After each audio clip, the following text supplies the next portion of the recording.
Hey, what's up everybody? Noah Sanford here. If you read the title correctly, that means you're already aware that today's video is going to be focusing on how you can use summertime reaction bait techniques to catch these finicky wintertime largemouth bass. So let's jump right into that. Now already in this first clip you just watched, you see me catch about a 1.5 pound bass using a jerkbait. Pretty interesting, right? When you think of wintertime bass fishing, you're not thinking, ripping a jerkbait as fast as you can. But that's exactly what we're trying to do today. Moving out of this second clip here, this was about 20 minutes after that first fish. I catch a little bit nicer of a fish using the jerkbait super aggressively. Now, like I said, I'm gonna explain why they're hitting the jerkbait this way.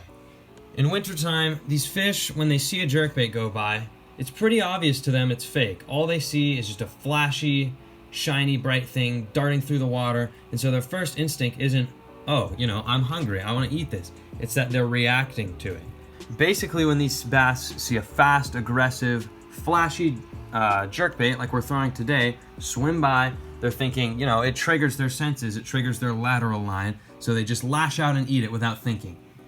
Bass aren't like humans where you take a minute to think about what you're doing. If they see something aggressive, it's going by, it's flashy, they just lash out on it and they're gonna eat it. Now moving on to what depth you should be fishing a jerkbait in the winter. And not just a jerkbait specifically, this technique can work with a crankbait, a lipless crankbait, a square bill, anything fast and aggressive that you would normally throw in a summer setting. Now the depth we're catching these bass in today was about from 8 up to 2 feet of water, so pretty shallow. The specific day we were out on the water, there was a lot of overcast and it was pretty windy, so the bait was being pushed into the corners of these pockets where we're catching the fish, and the bass were keying onto fin bait.